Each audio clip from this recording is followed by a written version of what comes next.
The silence in the room was deafening, as 20 elite Special Forces operators watched a woman with trembling hands approach the disassembled Barrett M82A1 sniper rifle. Captain Marcus Stone smirked, checking his stopwatch with theatrical confidence. 30 seconds, he announced loudly, his voice dripping with condescension.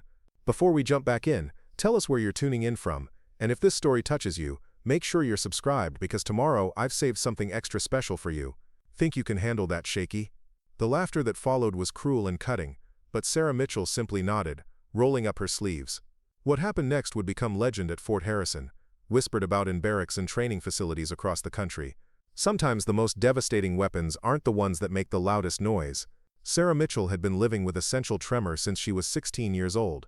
The condition, inherited from her grandmother, caused her hands to shake involuntarily, especially when she was tired, stressed, or holding them in certain positions.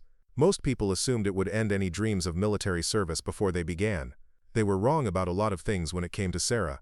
Growing up in Mountain View, Colorado, Sarah was the daughter of a retired Air Force mechanic named Tom Mitchell and a high school math teacher named Linda.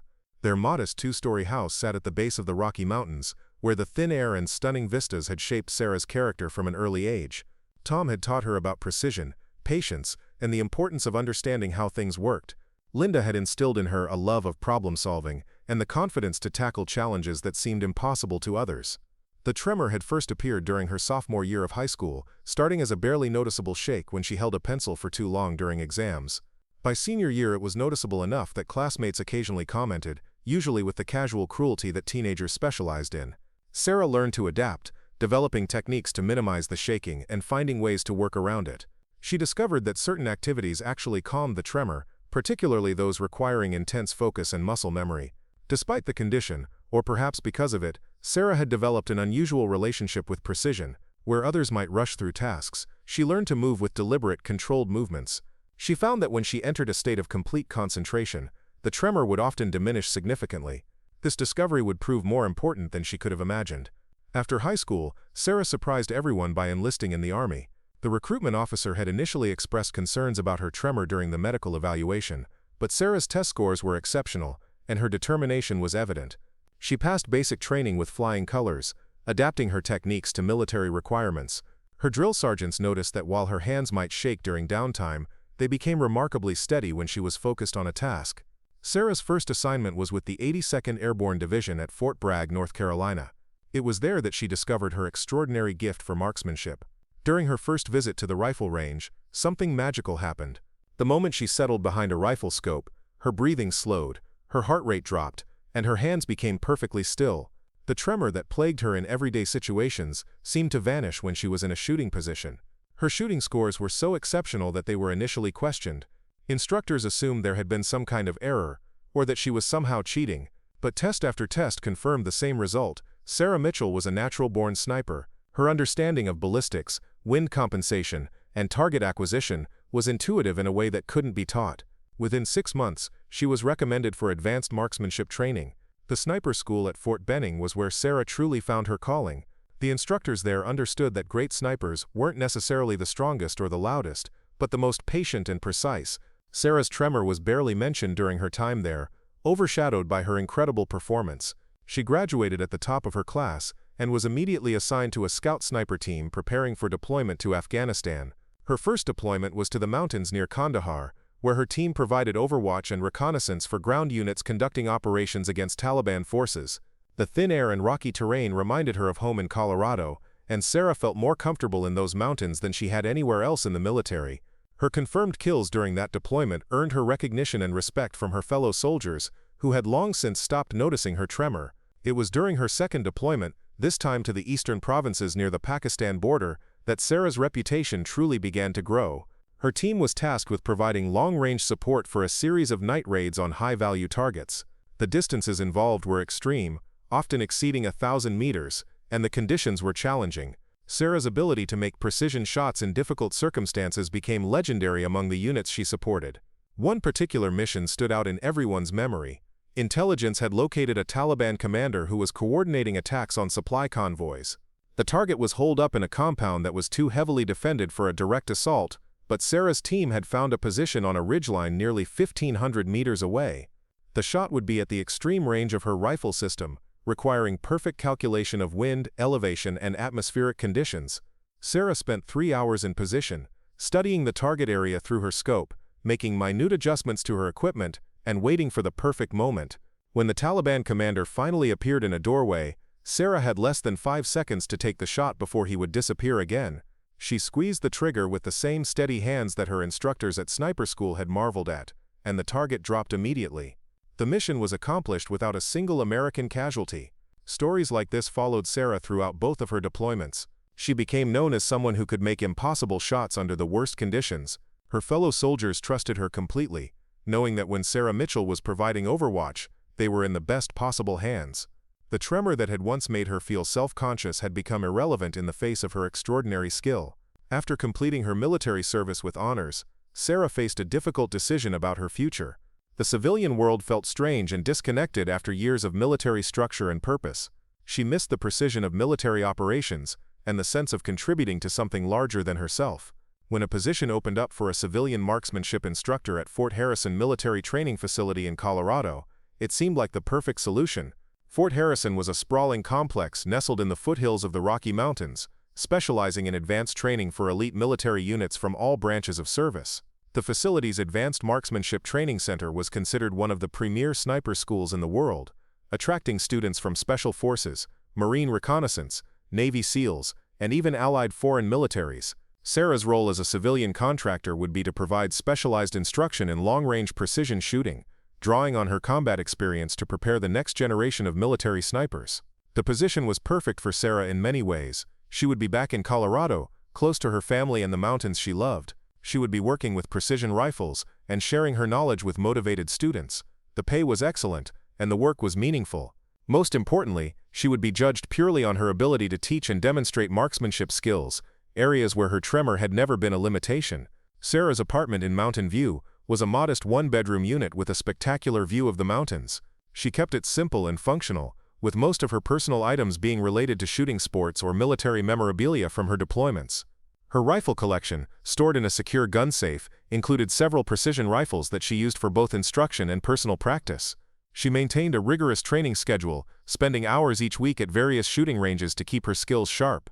The work at Fort Harrison was challenging and rewarding. Sarah taught courses in ballistics, environmental factors affecting long-range shooting, equipment selection and maintenance, and fieldcraft techniques. Her students were already experienced shooters, often with combat experience of their own, but Sarah's ability to break down complex concepts and demonstrate advanced techniques made her classes highly sought after. She had a waiting list of units requesting her instruction. What made Sarah particularly effective as an instructor was her ability to work with students who were struggling. She understood that not everyone learned the same way, and she had developed techniques for helping shooters overcome various obstacles. Her own experience with the tremor had taught her that physical limitations didn't necessarily prevent someone from achieving excellence, they just required different approaches. Sarah's reputation at Fort Harrison grew steadily over her first year there. Officers would specifically request her for their advanced training courses, and her student evaluations were consistently outstanding. She had found her niche in the civilian world, doing work that felt meaningful and utilizing skills that few people possessed. The tremor that had once worried her was rarely noticed by her students, who were far more interested in learning her techniques for making precision shots under difficult conditions. The Advanced Marksmanship Training Center where Sarah worked was a state-of-the-art facility with multiple rifle ranges, classroom spaces, and equipment storage areas. The main sniper range extended out to 2,000 meters, with targets positioned at various distances and elevations to simulate real-world shooting scenarios. Sarah spent most of her time on Range Complex 7, which was specifically designed for instruction and featured elevated shooting positions that allowed students to practice from various angles and distances. Her daily routine typically began before sunrise, when she would arrive at the facility to prepare equipment and review the day's lesson plans. Sarah was meticulous in her preparation, ensuring that every rifle was properly zeroed, every piece of equipment was functioning correctly, and every safety protocol was in place. Her military experience had taught her that attention to detail could mean the difference between life and death, and she brought that same level of precision to her teaching. The students who came through Sarah's courses represented the elite of the military world. Special Forces operators, Marine Scout snipers, Army Rangers, and Navy SEALs all rotated through Fort Harrison for advanced training. These were individuals who had already proven themselves in combat and were looking to refine their skills to an even higher level. Teaching such experienced students required Sarah to demonstrate not just theoretical knowledge but practical expertise that could only come from real-world experience. Sarah's approach to instruction was methodical and comprehensive. She believed that great snipers were made through understanding, not just repetition. Her courses covered everything from the physics of ballistics to the psychology of making life-and-death decisions under pressure. She taught her students to read environmental conditions, to understand their equipment at a fundamental level, and to develop the mental discipline required for precision shooting. One of Sarah's most popular courses was her equipment maintenance and emergency field repair class. Drawing on her experience in Afghanistan where equipment failures could be fatal, she taught students how to maintain their rifles under harsh conditions and how to make emergency repairs with minimal tools. Her hands might shake when she was explaining a concept at the whiteboard, but when she was demonstrating the disassembly and reassembly of a precision rifle, they moved with machine-like precision. The Barrett M82A1 50-caliber sniper rifle was one of Sarah's specialties. The massive rifle, weighing over 30 pounds and capable of engaging targets at extreme ranges, was a complex piece of equipment that required extensive training to use effectively. Sarah had used the Barrett extensively during her deployments, and she knew the weapon system better than almost anyone. Her ability to break down and reassemble the rifle quickly and efficiently was legendary among her students. Sarah's personal life was quiet and focused. She had few close friends outside of work, preferring to spend her free time in the mountains hiking or practicing her shooting skills. The tremor made some social situations awkward, particularly when meeting new people who might notice her shaking hands and make assumptions about her capabilities. She had learned to address the condition directly when necessary, explaining that it was a hereditary condition that didn't affect her professional abilities. The mountains around Fort Harrison provided Sarah with the peace and solitude she craved. She often spent weekends camping and hiking in remote areas, sometimes bringing a rifle to practice long-range shooting in natural settings. These solo trips helped her maintain her edge and provided the mental clarity she needed to be effective in her teaching role. The thin mountain air and rugged terrain reminded her of her deployments and kept her connected to the experiences that had shaped her as a sniper. As Sarah's second year at Fort Harrison began, she felt confident and settled in her role. Her reputation as an instructor was solid, her students respected her expertise, and her position seemed secure. She had found a way to continue serving in a meaningful capacity while dealing with the physical challenges of her condition. The tremor that had once seemed like an insurmountable obstacle had become just another aspect of who she was, no more significant than her eye color or height. What Sarah didn't know was that her quiet, successful life was about to be disrupted by the arrival of a special forces unit that would challenge everything she had worked to build. The confidence and respect she had earned through years of dedicated service and exceptional performance would be tested in ways she never expected. The tremor that she had learned to manage and work around would become a weapon used against her by those who should have known better. The stage was set for a confrontation that would reveal not just Sarah's extraordinary abilities, but also the courage and integrity that had carried her through every challenge in her military and civilian career. Sometimes the greatest battles aren't fought on distant battlefields, but in familiar places against people who should be allies. Sarah Mitchell was about to face her greatest test, and it would require every skill she had developed over years of service to overcome. The first signs of trouble arrived with the morning briefing on a crisp October Monday. Colonel Rebecca Chen, the Advanced Marksmanship Training Center supervisor, gathered the civilian instructors in the main conference room to discuss the incoming training rotation. Sarah sat quietly in the back, sipping her coffee and reviewing her lesson plans for the week, when Chen announced that the 3rd Special Forces Group would be conducting their quarterly advanced training cycle at the facility. Sarah had worked with Special Forces units before, and generally found them professional and focused.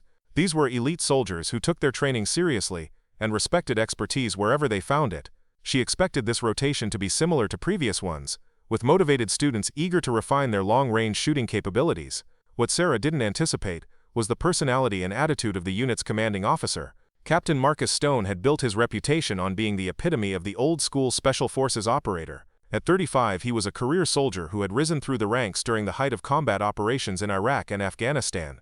Stone was physically imposing, standing 6 feet 4 inches with the kind of muscled build that suggested he spent every free moment in the gym.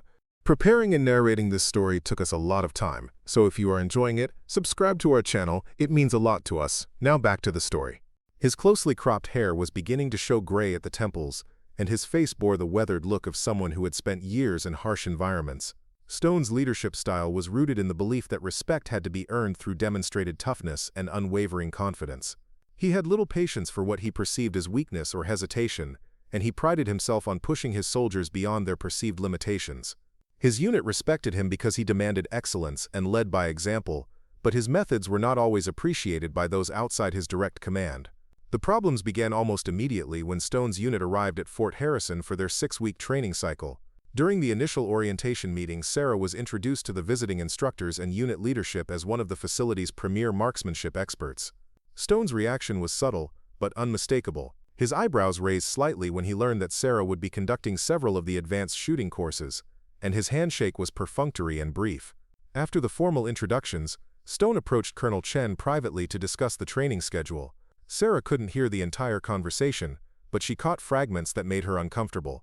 Stone was questioning whether his elite soldiers should be learning from civilian contractors, particularly those who might not have recent combat experience.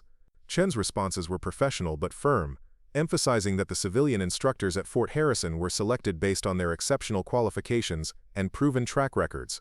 The real confrontation came the following morning during Sarah's first class with Stone's unit. She had prepared a comprehensive course on environmental factors affecting long-range precision shooting, a subject that required both theoretical understanding and practical application. As the Special Forces operators filed into the classroom, Sarah noticed the subtle dynamics at play. The soldiers were clearly following their commander's lead in their attitude toward civilian instruction. Sarah began her presentation with her usual professional demeanor, explaining how atmospheric conditions, temperature variations, and humidity levels could affect bullet trajectory over long distances. She used examples from her combat experience in Afghanistan to illustrate key points, describing specific shots she had made under challenging conditions. The soldiers listened attentively, but she could sense an underlying skepticism that hadn't been present in previous classes. The turning point came when Sarah moved to the practical demonstration portion of the class. She had set up a shooting position on Range Complex 7, with targets positioned at various distances out to 1,500 meters. The morning was typical for the Colorado mountains, with variable winds and changing light conditions that would test the students' ability to read environmental factors. As Sarah prepared to demonstrate the proper shooting position and sight adjustment techniques, she noticed her hands beginning to shake slightly. The tremor was always more pronounced when she was under stress, or when she was being observed closely. She had learned to manage it over the years, but the hostile atmosphere in the classroom had triggered her body's stress response. Captain Stone noticed the tremor immediately. He was standing behind the other students, observing the demonstration with his arms crossed and a skeptical expression on his face. When Sarah's hands began to shake as she adjusted the rifle scope, Stone made a comment that cut through the morning air like a blade. "Interesting technique there, instructor," Stone said loudly enough for everyone to hear. "Is that shaking part of the advanced method you're teaching my soldiers?" The laughter that followed was uncomfortable and forced, but it was enough to establish the tone that Stone wanted. Sarah felt her face flush, but she maintained her composure and continued with the demonstration. When she settled into the shooting position, her hands steadied as they always did, and she proceeded to make 3 consecutive hits on a target at 1,200 meters. The shots were perfectly grouped within a 2-inch circle, a demonstration of precision that should have ended any questions about her capabilities. Instead, Stone escalated his campaign of undermining Sarah's authority. During the debrief session following the range exercise, he questioned her shot placement, suggested that the wind conditions had been favorable, and implied that the demonstration had been set up to make the shots easier than they appeared. His soldiers, taking their cue from their commander, began to adopt similar attitudes of skeptical dismissiveness. The pattern continued over the following days. Stone would attend Sarah's classes and find ways to subtly undermine her instruction.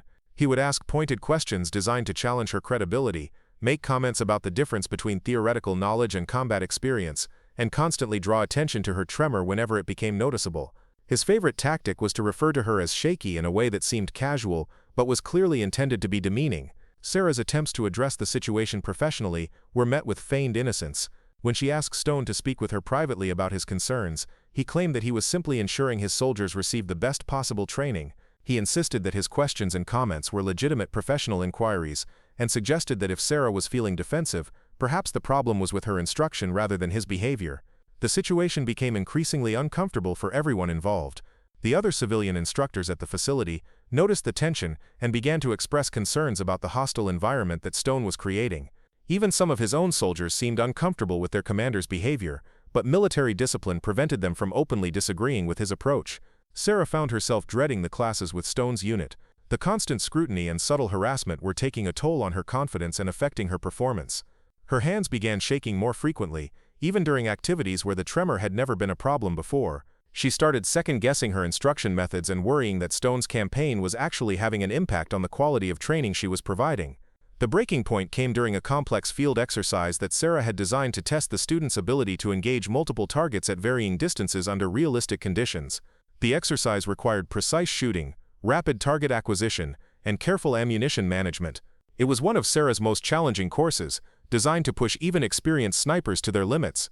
Captain Stone had been particularly aggressive in his criticism that morning, questioning Sarah's choice of target distances and suggesting that the exercise was either too easy or poorly designed. His constant commentary was disrupting the focus of his soldiers and creating an atmosphere of tension that was counterproductive to learning. Sarah felt her stress levels rising as she tried to conduct the exercise while dealing with Stone's interference. During one critical phase of the exercise, Sarah was demonstrating advanced target engagement techniques when Stone made another comment about her shaky shooting style. This time, several of his soldiers openly laughed, and Sarah felt her composure beginning to crack. The tremor in her hands became more pronounced, and she could see Stone's satisfied smirk as he achieved the reaction he had been seeking. What happened next would be remembered by everyone present as a defining moment in the conflict between Stone and Sarah. As Sarah tried to continue her demonstration despite her increased hand tremor, one of Stone's soldiers, Sergeant Tyler Hayes, made a comment that crossed every line of professional behavior. "Maybe we should get her some coffee to help with those shakes," Hayes said loudly, causing another round of laughter from the group. "Or maybe she needs to switch to decaf." The comment was cruel and unprofessional, but it was also the catalyst that Sarah needed to find her inner strength. Instead of becoming more flustered, she felt a familiar calm settle over her mind. This was the same mental state she had entered countless times during combat situations, when external pressures and distractions had to be shut out in order to focus on the mission at hand. Sarah straightened up from her shooting position and looked directly at Captain Stone. Her voice was calm and steady when she spoke, carrying clearly across the range despite the wind. "Captain Stone, I've noticed that you seem to have concerns about my qualifications and methods. Would you like to propose an alternative approach to this training?" Stone seized on what he perceived as an opportunity to further demonstrate Sarah's inadequacy. "As a matter of fact, I would. My soldiers need to learn from instructors who can perform under pressure without physical limitations affecting their performance. Perhaps this particular exercise should be conducted by someone more suited to the demands." The challenge was clear, and Sarah accepted it with a calmness that surprised everyone present, including herself. "I understand your concerns, Captain. Perhaps we could settle this with a practical demonstration. Would you be willing to engage in a skills competition that would demonstrate the techniques I've been teaching?" Stone's confidence was evident in his immediate acceptance. "Absolutely. What did you have in mind?" Sarah walked over to the equipment table where several rifles were laid out for the day's training.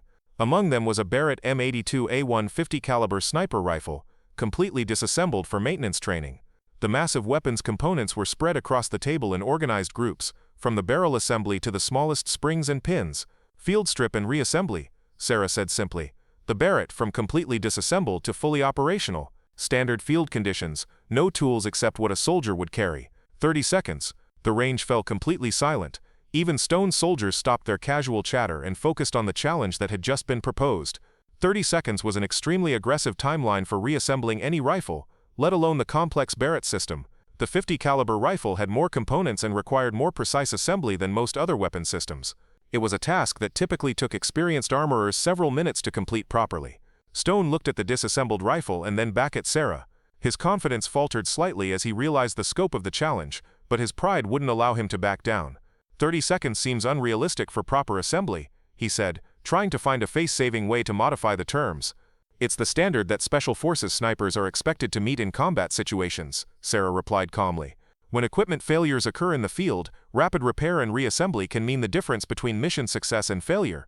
I assume your soldiers are trained to that standard." The trap was perfect. Stone couldn't argue against a standard that was supposedly expected of his own soldiers without admitting that they were inadequately trained.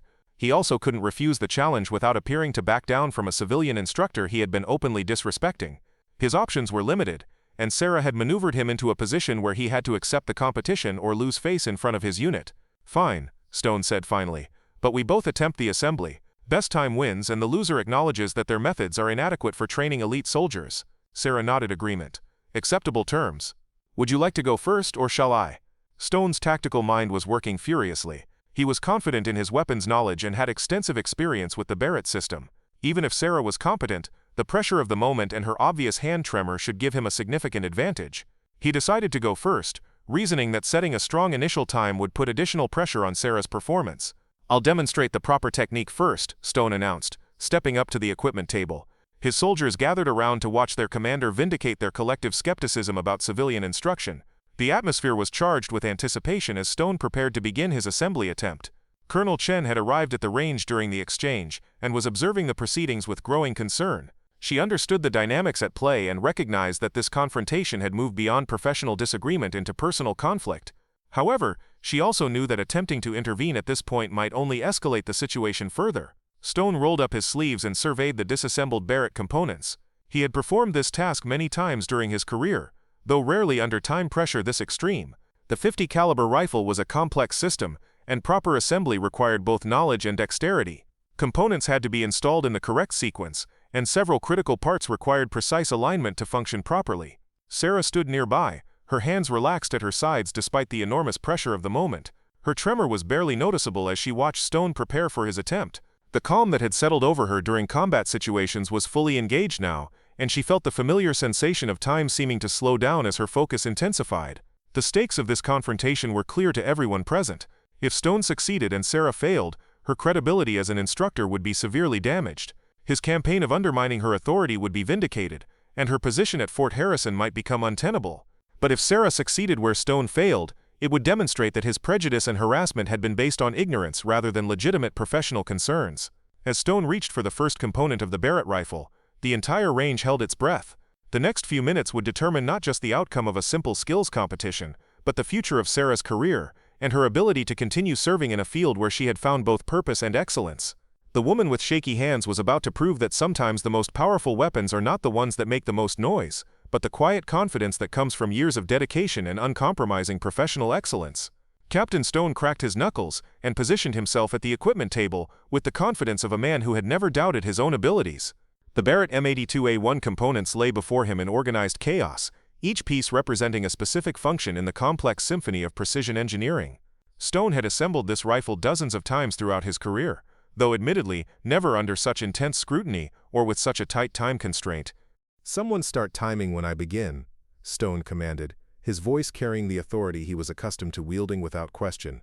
Corporal Jake Rodriguez reluctantly pulled out his phone and prepared to start the stopwatch function.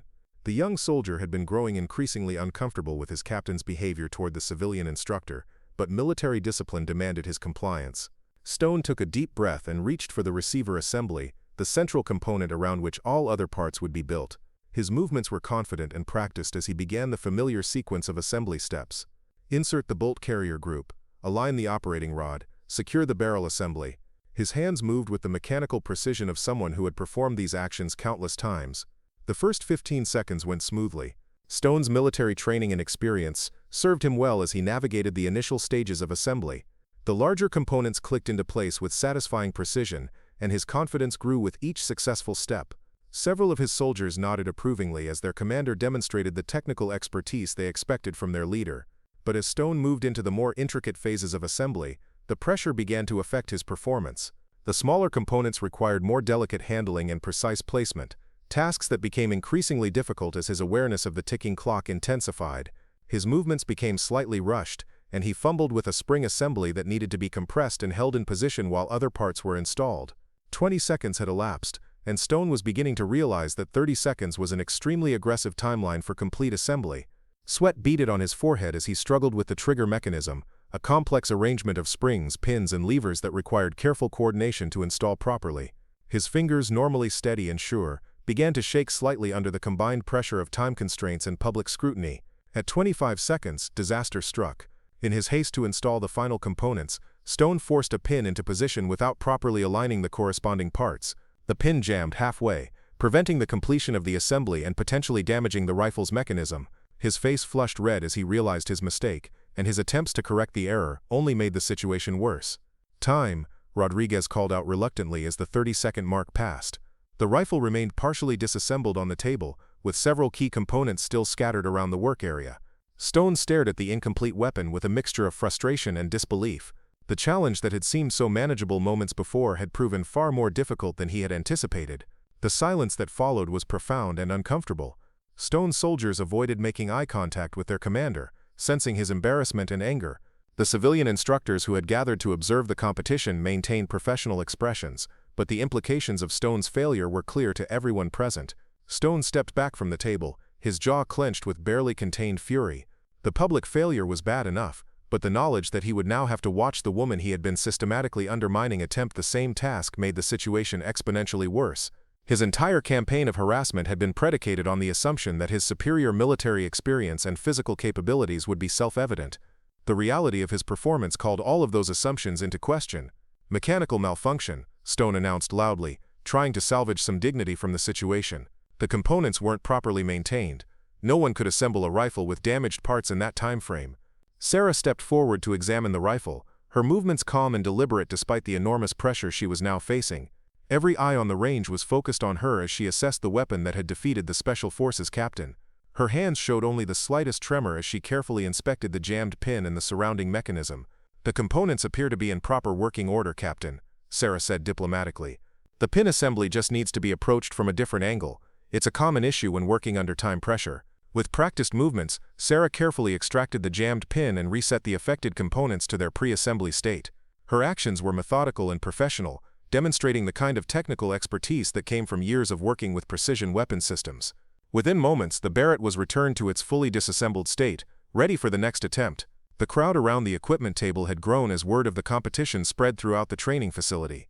Other instructors, administrative personnel, and soldiers from different units had gathered to witness what had become an impromptu spectacle. The atmosphere was charged with anticipation and tension as Sarah prepared for her attempt. Colonel Chen watched from the edge of the group with growing concern. She understood that this confrontation had evolved far beyond a simple skills demonstration into a test of institutional credibility.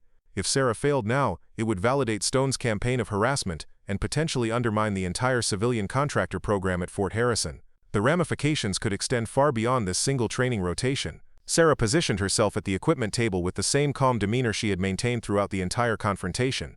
Her breathing was slow and controlled, and her hands had achieved the remarkable steadiness that always accompanied her moments of intense focus. The tremor that Stone had mocked so mercilessly had virtually disappeared, replaced by the rock-solid stability that had made her one of the Army's most effective snipers. "Ready when you are," Sarah said quietly, her voice carrying clearly across the suddenly silent range. Rodriguez raised his phone, finger poised over the stopwatch function, while every person present held their breath in anticipation of what was about to unfold. "Begin," Rodriguez called out, starting the timer as Sarah's hands moved toward the scattered components with fluid precision. What happened next would be discussed and analyzed for years afterward by everyone who witnessed it. Sarah's movements were unlike anything the observers had ever seen, a perfect synthesis of knowledge, experience, and muscle memory that bordered on the supernatural. Her hands moved with mechanical precision, each motion economical and purposeful, as if she were following a choreographed routine that had been practiced thousands of times. The receiver assembly was in her hands, and properly oriented before most observers could track her movements. The bolt carrier group slid into position with a satisfying click, followed immediately by the operating rod and barrel assembly. Sarah's hands never hesitated, never fumbled, never showed the slightest uncertainty about the next step in the sequence. 10 seconds had elapsed, and the Barrett was already beginning to take recognizable shape. Components that had given Stone significant difficulty were installed and secured with casual efficiency. Sarah's focus was absolute, her awareness narrowed to the mechanical puzzle before her and the steady countdown of seconds in her mind. 15 seconds. The trigger mechanism that had stymied Stone was assembled and installed in one fluid motion, Sarah's fingers dancing through the complex arrangement of springs and pins as if they possessed their own intelligence. Her movements were so smooth and confident that several observers forgot to breathe as they watched the impossible unfold before their eyes. 20 seconds. Sarah was installing the final major components, her hands moving in a blur of controlled motion that seemed to defy the laws of physics. The Barrett rifle was emerging from chaos into functional completeness with each passing moment, transformed by Sarah's expertise from scattered parts into a deadly precision instrument. 25 seconds. Sarah made the final adjustments to the assembled rifle, her movements still unhurried despite the approaching deadline. She performed a quick function check, cycling the action to ensure proper operation, and confirmed that all safety mechanisms were working correctly. The weapon was not just assembled but fully operational and ready for use. "Time," Rodriguez called out, his voice filled with awe as he stared at the stopwatch display. 28 seconds. The silence that followed was absolute and profound. Every person on the range stared at the fully assembled Barrett rifle in complete disbelief. What they had just witnessed seemed impossible, a display of technical expertise that challenged their understanding of what human hands could accomplish under pressure. Sarah stood behind the completed weapon with the same calm expression she had maintained throughout the entire ordeal, as if assembling a complex rifle in under 30 seconds was a routine morning exercise. Captain Stone's face had gone completely white as the implications of what he had just witnessed sank in. The woman he had been systematically harassing and undermining had just demonstrated a level of technical proficiency that exceeded anything he had ever seen from soldiers with decades of experience. The shaky hands he had mocked so cruelly had just performed what could only be described as a mechanical miracle. The reaction from Stone's soldiers was immediate and telling. Several of them stepped forward to examine the assembled rifle more closely. their expressions shifting from skepticism to amazement as they confirmed that the weapon was indeed fully operational. Sergeant Hayes, who had made the cruel comment about coffee and shaky hands, looked particularly stunned as he realized the magnitude of what had just occurred. "That's impossible," Stone said finally, his voice hollow with disbelief. "No one can assemble a Barrett that quickly. There has to be some kind of trick or preparation involved." Sarah's response was calm and measured, delivered without a trace of triumph or vindication. "Would you like me to disassemble it and repeat the demonstration, Captain? I'd be happy to do it again if you have concerns about the validity of the results." The offer hung in the air like a challenge that everyone knew Stone couldn't accept. His own failed attempt had been witnessed by dozens of people, and his accusations of trickery rang hollow in the face of Sarah's obvious competence. The woman he had tried to humiliate had just demonstrated capabilities that bordered on the superhuman, and there was no reasonable way to dismiss or explain away what had occurred. Colonel Chen stepped forward, her expression stern as she addressed the assembled crowd. "I think we've seen enough demonstration for one morning. Captain Stone, I'd like to speak with you privately about the training schedule and expectations for the remainder of your unit's rotation." But the damage to Stone's authority and credibility was already done. His soldiers were looking at him with expressions ranging from disappointment to barely concealed disgust. The man they had followed into combat and trusted with their lives had revealed himself to be petty, prejudiced, and ultimately inferior to the woman he had been systematically attacking. The respect and loyalty that military leaders depend upon had been shattered in the space of 28 seconds. Stone's humiliation was complete, but his reaction was not one of gracious defeat or professional acknowledgement of superior skill. Instead, his embarrassment transformed into a toxic mixture of rage and vindictiveness that would drive him to escalate his campaign against Sarah to levels that no one could have anticipated. A man who had built his identity on being the best, the strongest, and the most capable, had been shown to be inadequate by someone he considered beneath his notice. "This isn't over," Stone muttered as he walked away from the equipment table, his voice low but clearly audible to those nearby. "One trick with a rifle doesn't make you qualified to train Special Forces operators. We'll see how long your little demonstration impresses people." The threat was implicit but unmistakable. Stone's public humiliation had not chastened him or caused him to reconsider his behavior. Instead, it had intensified his animosity towards Sarah and his determination to find ways to undermine her position at Fort Harrison. The woman who had just demonstrated extraordinary competence under pressure was about to face challenges that would test not just her technical skills, but her resilience and determination in ways she had never experienced. Sarah began cleaning up the equipment table, her hands steady as she carefully disassembled the Barrett and returned its components to their proper storage containers. The crowd gradually dispersed, but the conversations and speculation continued as people tried to process what they had witnessed. Word of the demonstration would spread quickly throughout the military community, carrying with it implications that extended far beyond a simple training exercise. The immediate aftermath of the rifle assembly demonstration created ripples that spread throughout Fort Harrison, like shockwaves from an explosion. Stone's soldiers struggled to reconcile what they had witnessed with their commander's previous characterizations of Sarah's abilities. Several of them approached her during the lunch break, ostensibly to ask technical questions about rifle maintenance, but actually seeking to understand how someone they had been encouraged to dismiss could possess such extraordinary capabilities. Corporal Rodriguez was particularly affected by the morning's events. As the soldier who had timed both attempts, he had seen the stark difference in performance levels between his captain and the civilian instructor. The 28-second assembly time achieved by Sarah was beyond anything he had thought possible, while Stone's failure had been painful to witness. The respect he had maintained for his commanding officer was severely shaken by both the performance disparity and Stone's ungracious reaction to defeat. "Ma'am," Rodriguez approached Sarah hesitantly during the afternoon equipment maintenance session, "could you show me that technique you used for installing the trigger assembly? I've never seen anyone handle those components that smoothly." Sarah's response was characteristically professional and generous. She spent nearly an hour working with Rodriguez and several other soldiers, teaching them advanced techniques for rapid weapon assembly and maintenance. Her instruction was patient and thorough, focused entirely on improving their capabilities rather than emphasizing her own superiority. The contrast with Stone's leadership style was striking and not lost on the soldiers who observed it. But Stone's reaction to his public humiliation was becoming increasingly problematic. Rather than acknowledging Sarah's demonstrated competence, he doubled down on his campaign of harassment and began actively working to undermine her credibility through other means. His approach shifted from direct confrontation to more subtle forms of sabotage that would be harder to address through official channels.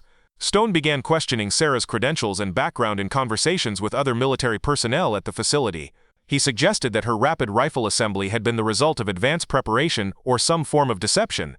He implied that civilian contractors were fundamentally unsuited for training elite military units and that the demonstration had been an anomaly rather than evidence of genuine expertise. More troubling, Stone began to use his connections within the Special Forces community to spread negative reports about the training at Fort Harrison. He contacted colleagues at other installations and suggested that the facility's reliance on civilian instructors was compromising the quality of advanced training programs. His reports emphasized concerns about standards and readiness while carefully avoiding direct mention of his own failed performance. The campaign extended beyond professional channels into more personal attacks on Sarah's character and capabilities. Stone encouraged his soldiers to question her methods and to report any perceived deficiencies in her instruction. He created an atmosphere of suspicion and hostility that made it increasingly difficult for Sarah to perform her duties effectively. Sarah found herself facing scrutiny and skepticism that went far beyond normal professional evaluation. Her lesson plans were questioned, her techniques were challenged, and her responses to student questions were dissected for signs of inadequacy. The confidence and respect she had built over years of dedicated service were being systematically undermined by a coordinated campaign of professional assassination. The stress began to take its toll on Sarah's performance and well-being. The tremor in her hands became more pronounced as the hostile environment triggered her body's stress response. She found herself second-guessing decisions and methods that had served her well for years, wondering if Stone's criticism might contain elements of truth despite her rational knowledge that his behavior was motivated by wounded pride rather than legitimate concerns. The situation reached a crisis point when Stone filed a formal complaint with the base administration questioning Sarah's fitness for duty.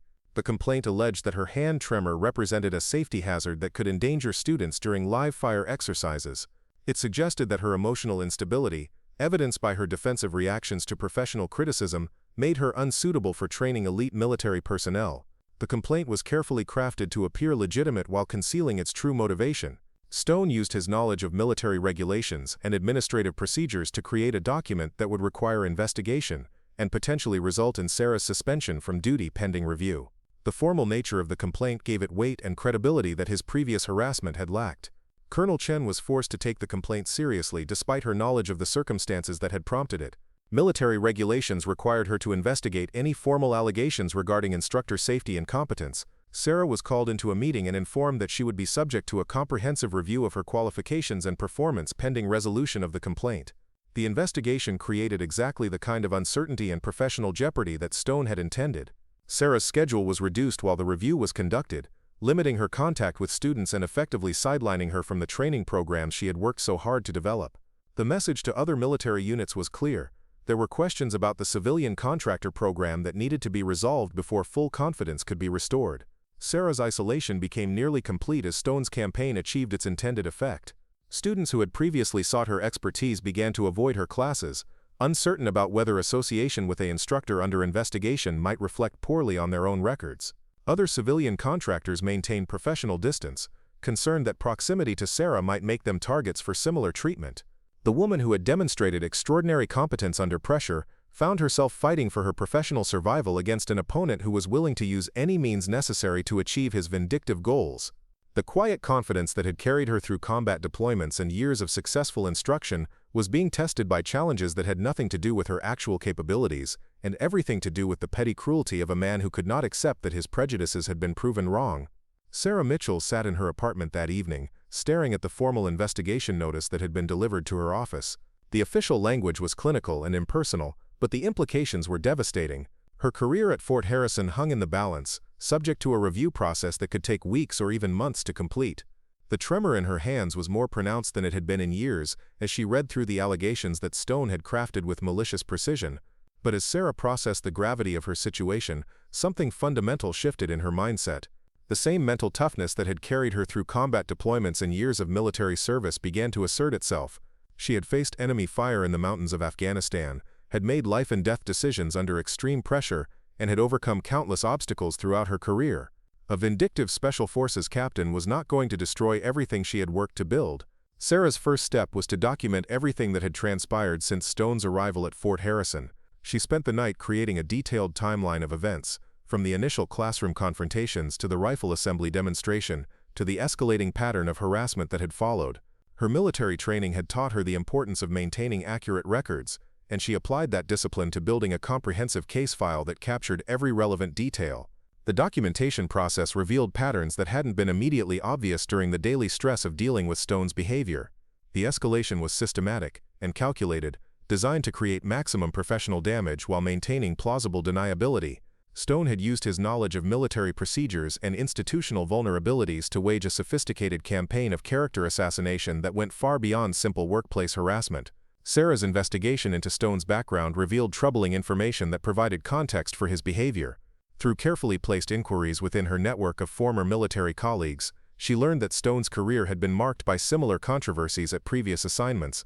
There were whispered stories of conflicts with civilian contractors, disputes with female personnel, and a pattern of aggressive behavior that had been overlooked or minimized due to his combat record and political connections. Most significantly, Sarah discovered that Stone's previous assignment had ended under circumstances that raised serious questions about his judgment and professionalism. A training accident during a live-fire exercise had resulted in injuries to 2 soldiers, and while the official investigation had cleared Stone of direct responsibility, several witnesses had reported concerns about his leadership decisions and adherence to safety protocols. The incident had been quietly buried to avoid embarrassing the unit, but the information was still accessible to those who knew where to look. Armed with this background information, Sarah began to develop a strategy for fighting back against Stone's campaign. She understood that a direct confrontation would likely fail, given the institutional biases and old boy networks that protected officers like Stone. Instead, she would need to build an irrefutable case that demonstrated not only her own competence, but also the systematic nature of Stone's abuse of authority. Sarah's first ally in this effort was Corporal Rodriguez, whose growing discomfort with his captain's behavior had reached a breaking point after witnessing the rifle assembly demonstration. The young soldier had been struggling with his loyalty to his commanding officer versus his recognition that Stone's treatment of Sarah was fundamentally wrong. When Sarah approached him discreetly during a training break, Rodriguez was ready to listen. "Corporal, I need to ask you something, and I want you to know that there won't be any repercussions regardless of your answer," Sarah said carefully. "Have you witnessed behavior from Captain Stone that concerns you from a professional standpoint?" Rodriguez looked around nervously before responding in a low voice. "Ma'am, what the captain is doing isn't right. You've been nothing but professional with us, and your instruction has been outstanding. Some of the guys are really uncomfortable with how he's been treating you, but we don't know what to do about it." This conversation opened a pathway for Sarah to understand the full scope of Stone's influence over his soldiers and the internal conflicts his behavior was creating within the unit. Rodriguez revealed that several soldiers had privately expressed admiration for Sarah's skills and frustration with their captain's campaign against her. However, military discipline and fear of retaliation had prevented them from speaking out publicly. Sarah carefully documented these conversations while being scrupulous about protecting the soldiers who were willing to share information. She understood that any appearance of encouraging insubordination or undermining military authority would be used against her by Stone and his supporters. Her approach had to be absolutely professional and focus solely on documented facts rather than opinions or hearsay. The breakthrough came when Sarah discovered that Stone's formal complaint contained several factual errors that could be easily disproven. His allegation that her hand tremor had caused safety issues during live-fire exercises was contradicted by range safety logs that showed perfect safety records for all of her classes. His claim that students had reported concerns about her instruction was unsupported by any formal complaints or negative evaluations in her personnel file. More damaging to Stone's credibility was his assertion that Sarah lacked recent combat experience relevant to current military operations. A careful review of his own service record revealed that his last combat deployment had been 3 years earlier, while Sarah's contractor work at Fort Harrison had included regular updates on current tactics and procedures through ongoing military education programs. Sarah also discovered that Stone had made similar allegations against other civilian contractors at previous assignments, suggesting a pattern of behavior that went beyond any specific concerns about individual performance. This information was crucial because it demonstrated that his complaints were motivated by personal bias rather than legitimate professional concerns. The most significant evidence came from the security camera footage of the rifle assembly demonstration. Sarah requested copies of the recordings through official channels, ostensibly for training purposes. The footage clearly showed Stone's failed attempt and Sarah's successful demonstration, providing irrefutable proof of the performance disparity that had triggered his vindictive campaign. But the footage also captured something even more valuable: Stone's threats and comments following the demonstration. His statement that this isn't over and his implications that he would continue to undermine Sarah's position were recorded with perfect clarity. The evidence demonstrated a pattern of retaliation that violated military regulations regarding professional conduct and abuse of authority. Sarah compiled all of this information into a comprehensive response to Stone's formal complaint. Her document was meticulously organized and heavily footnoted, presenting a point-by-point refutation of his allegations supported by documentary evidence and witness statements. The response also included a counter-complaint alleging harassment, abuse of authority, and conduct unbecoming an officer. The counter-complaint was a calculated risk that could potentially escalate the conflict to levels that might damage both parties. However, Sarah's careful documentation and evidence gathering had created a strong foundation for her allegations that would be difficult for Stone or his supporters to dismiss. She was no longer fighting a defensive battle, but had shifted to an offensive strategy that put Stone's own conduct under scrutiny. Sarah's submission of the counter-complaint triggered a more comprehensive investigation that extended beyond the original allegations against her. Military investigators were now required to examine not only her fitness for duty, but also Stone's conduct and the circumstances surrounding his complaint. The scope of the investigation had expanded to include potential violations of military regulations and institutional policies. The expanded investigation created exactly the kind of official scrutiny that Stone had been trying to avoid. His carefully crafted complaint had been designed to remove Sarah from her position without subjecting his own behavior to detailed examination. Now he found himself facing the same kind of formal review process that he had initiated against her, with the added disadvantage of having less documentation to support his position.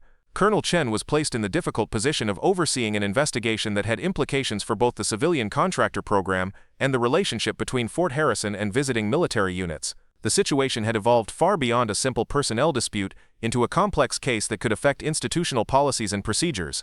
Her handling of the investigation would be closely watched by senior military leadership with interests in both programs. The investigation process revealed the extent to which Stone's campaign had damaged the training environment at Fort Harrison. Other civilian contractors reported feeling intimidated and uncertain about their positions, while military students expressed confusion about the conflicting messages they were receiving regarding the quality and value of civilian instruction. The toxic atmosphere that Stone had created was affecting the entire training program. Sarah's reputation within the broader military community began to shift as word of the investigation spread. Officers who had worked with her in previous assignments came forward with testimonials regarding her competence and professionalism. Former students provided statements about the quality of her instruction and the value they had derived from her courses. The support was not universal, but it was substantial enough to counter Stone's attempts to isolate her professionally. The most powerful testimony came from soldiers who had served under Sarah's instruction during actual combat operations. These individuals had first-hand experience with the practical application of her teaching methods and could speak directly to their effectiveness in life and death situations. Their statements carried weight that no amount of bureaucratic maneuvering could diminish. As the investigation progressed, it became clear that Stone's support within his own unit was eroding. Several of his soldiers had provided statements that contradicted his version of events or raised questions about his leadership decisions. The unity and loyalty that he had counted on to protect him were fracturing under the pressure of official scrutiny and the moral conflicts created by his behavior. The turning point came when Sergeant Hayes, who had made the cruel comment about Sarah's tremor, requested a private meeting with the investigating officers. Hayes had been struggling with guilt over his participation in Stone's harassment campaign, and had decided that his conscience wouldn't allow him to remain silent any longer. "I need to tell you what really happened out there," Hayes told the investigators. "Captain Stone has been orchestrating a campaign against Miss Mitchell from day one. He told us she was unqualified and encouraged us to undermine her authority. When she proved him wrong with that rifle demonstration, he became obsessed with getting revenge. This whole complaint is just his way of trying to destroy her career because she embarrassed him." Hayes' testimony was devastating to Stone's position because it came from within his own unit and corroborated the patterns that Sarah had documented in her counter-complaint. The sergeant's willingness to break ranks and tell the truth provided investigators with insider perspective on Stone's methods and motivations that would have been impossible to obtain through external sources alone.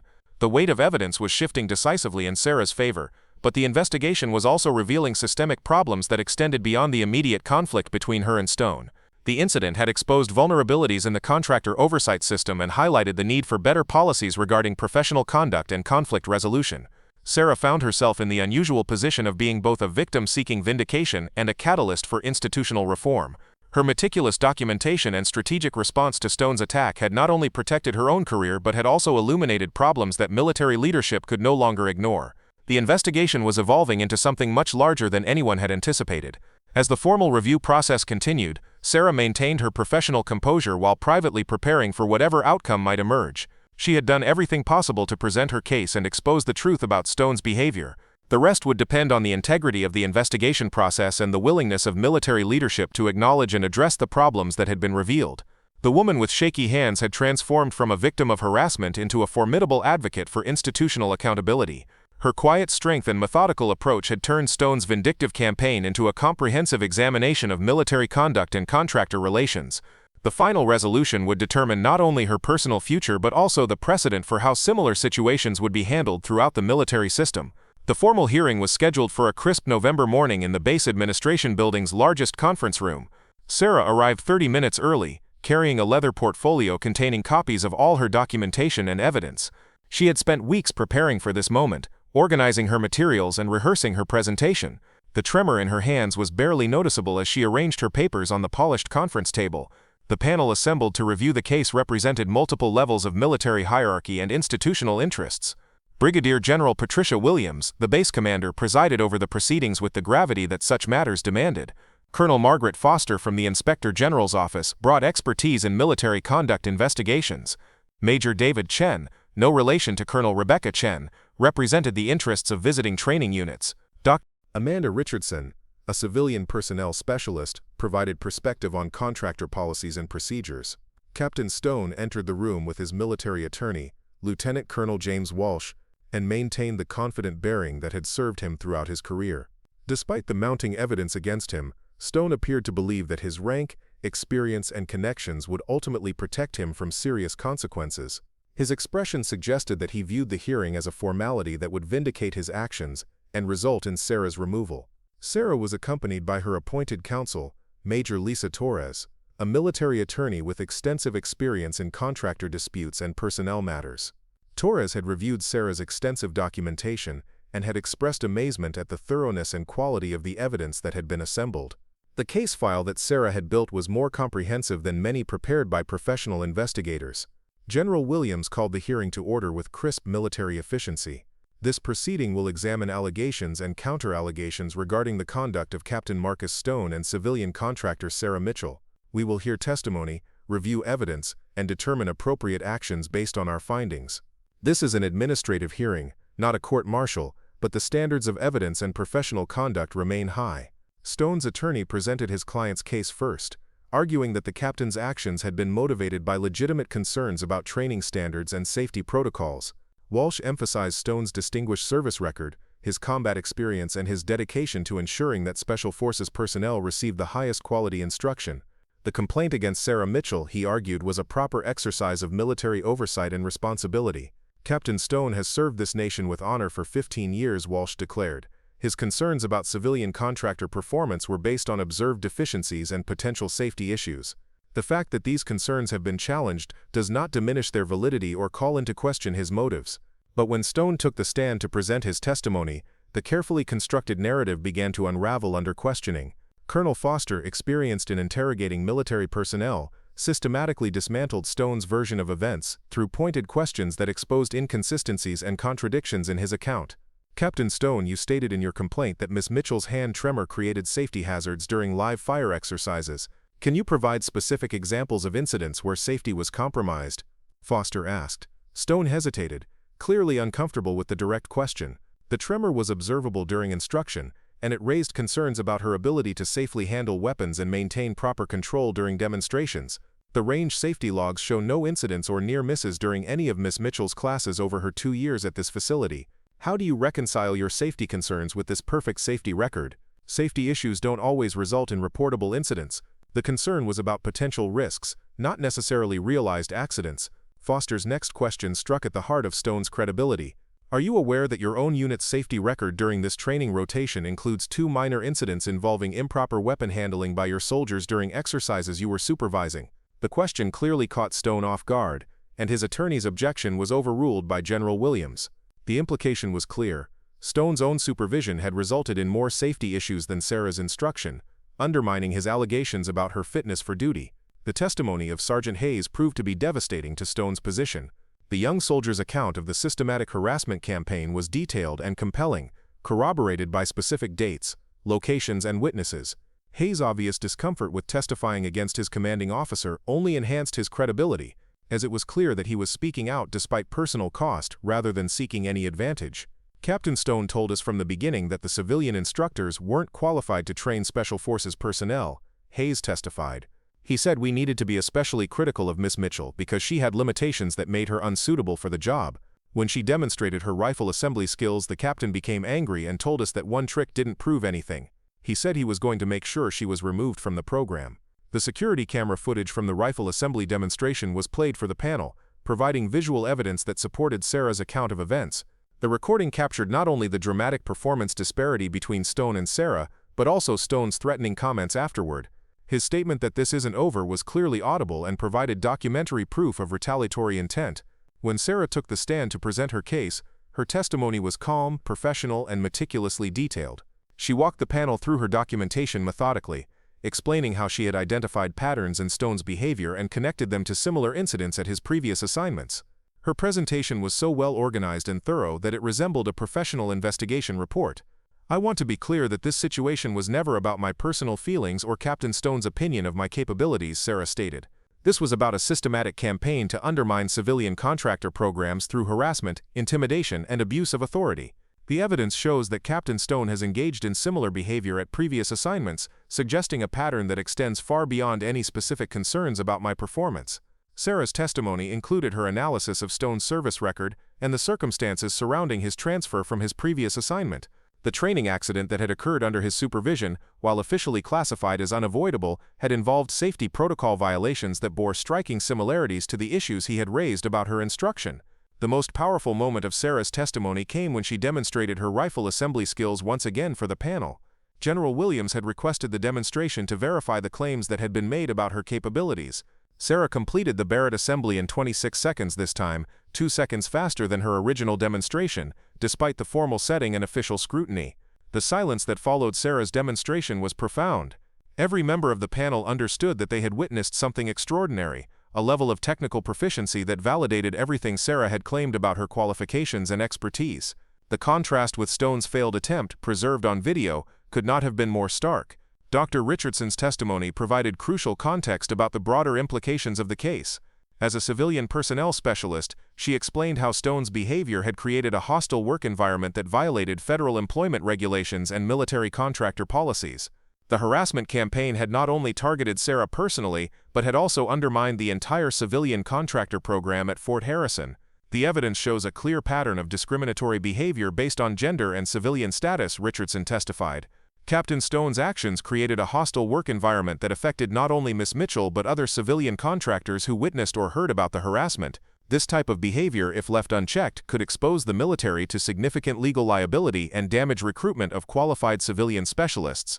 The panel's deliberations lasted 3 hours, during which time Sarah waited in a nearby office with her attorney. Major Torres was optimistic about the outcome based on the strength of the evidence and the panel's reactions during testimony, but she cautioned that military justice could sometimes produce unexpected results when institutional interests were at stake.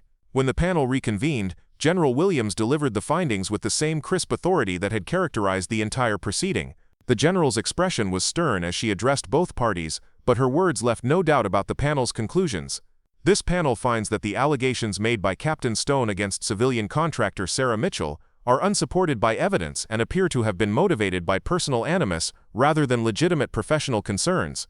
Ms. Mitchell's qualifications, performance record, and demonstrated capabilities clearly establish her fitness for duty as an advanced marksmanship instructor." Williams continued with findings that were devastating to Stone's position. Conversely, the evidence clearly establishes that Captain Stone engaged in a systematic campaign of harassment, intimidation, and abuse of authority directed against Ms. Mitchell. This behavior violated military regulations, federal employment law, and the professional standards expected of officers in the United States Army. The consequences for Stone were swift and comprehensive. He was immediately relieved of his command position and reassigned to administrative duties pending further disciplinary action. The panel recommended a formal reprimand, mandatory sensitivity training, and close supervision of his future assignments. His prospects for promotion were effectively ended, and his career trajectory had been permanently altered. More significantly, the panel's findings triggered a broader review of policies and procedures regarding civilian contractor oversight and military-civilian relations at training facilities. General Williams announced the establishment of new protocols designed to prevent similar incidents and protect civilian specialists from harassment or discrimination. Sarah's vindication was complete, but the impact extended far beyond her personal situation. The case had exposed systemic vulnerabilities in the contractor program and forced institutional changes that would benefit future civilian specialists. Her meticulous documentation and strategic response had not only protected her own career, but had also created precedents that would protect others. In the weeks following the hearing, Sarah found herself in an unexpectedly prominent position within the military training community. Her expertise was sought by other facilities, and her story became a case study in professional resilience and institutional accountability. The woman who had been targeted for harassment because of her perceived weaknesses had become a symbol of quiet strength and professional excellence. The transformation in Sarah's work environment at Fort Harrison was immediate and dramatic. Stone's soldiers, freed from their commander's toxic influence, sought out her instruction with genuine enthusiasm.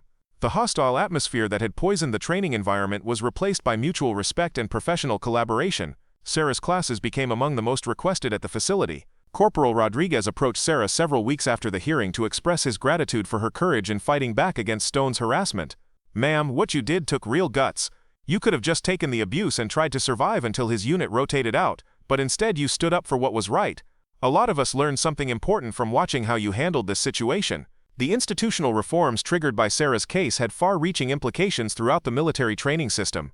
New policies required documented justification for complaints against civilian contractors, established clear channels for reporting harassment, and created oversight mechanisms to prevent abuse of authority.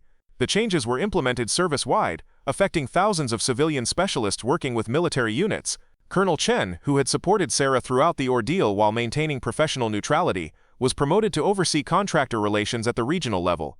Her new position allowed her to implement the policy changes more broadly and ensure that the lessons learned from Sarah's case were applied throughout the training system. Sarah's reputation as an instructor continued to grow, enhanced by the recognition that she had demonstrated not only technical expertise, but also moral courage under pressure.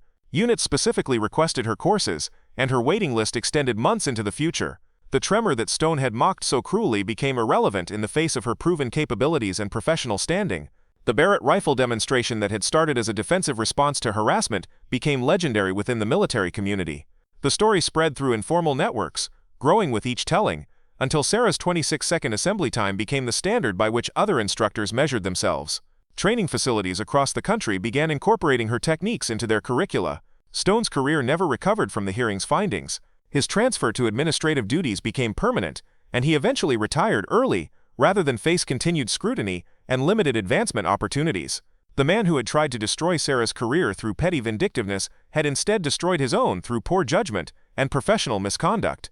6 months after the hearing, Sarah received an unexpected visitor at Fort Harrison. Major General Robert Hayes, the Army's senior marksmanship training officer, had come to discuss Sarah's potential involvement in developing new training standards for the entire service. Her expertise and demonstrated leadership under pressure had attracted attention at the highest levels of military training command. "Miss Mitchell, your case has become required reading at our senior leadership courses," General Hayes explained. "Not just because of your technical skills, which are obviously exceptional, but because of how you handled an impossible situation with dignity and professionalism. We'd like you to consider a role in developing service-wide training standards and contractor protection policies." Sarah's response reflected the quiet confidence that had carried her through every challenge in her career. "General, I'm honored by the opportunity to contribute to institutional improvements. My goal has always been to serve effectively, whether in uniform or as a civilian contractor. If my experience can help protect other specialists and improve training programs, I'm ready to take on that responsibility." The woman whose shaky hands had been mocked by an arrogant Special Forces captain had not only vindicated herself, but had transformed the entire system. Her journey from harassment victim to institutional reformer demonstrated that sometimes the most powerful weapons in professional battles are patience, preparation, and unwavering integrity. Sarah's story became a testament to the truth that excellence and character will ultimately triumph over prejudice and abuse of power. The tremor that had made her seem vulnerable to those who judged by appearances had never affected her ability to perform when it mattered most. In the end, steady hands were less important than a steady heart, and the courage to stand up for what was right. The Advanced Marksmanship Training Center was renamed the Sarah Mitchell Center for Excellence in Precision Instruction, though Sarah herself had no role in that decision and learned about it only when the new sign was installed. The recognition was overwhelming and somewhat embarrassing for someone who had always preferred to let her work speak for itself, but it served as a permanent reminder that quiet competence and moral courage could overcome any obstacle. Sarah continued her work at Fort Harrison, now with enhanced authority and respect that extended throughout the military training community. Her classes remained challenging and comprehensive, but they were also infused with lessons about professionalism, integrity, and the importance of judging people by their capabilities rather than their appearances or perceived limitations. The woman with trembling hands had proven that the steadiest hands belong to those whose hearts and minds remain calm under pressure, whose preparation is thorough, and whose commitment to excellence never wavers regardless of the obstacles they face. Sometimes the greatest victories are won not through force or intimidation, but through quiet competence and the patience to let truth prevail over prejudice. Up next, you've got 2 more standout stories right on your screen. If this one hit the mark, you won't want to pass these up. Just click and check them out.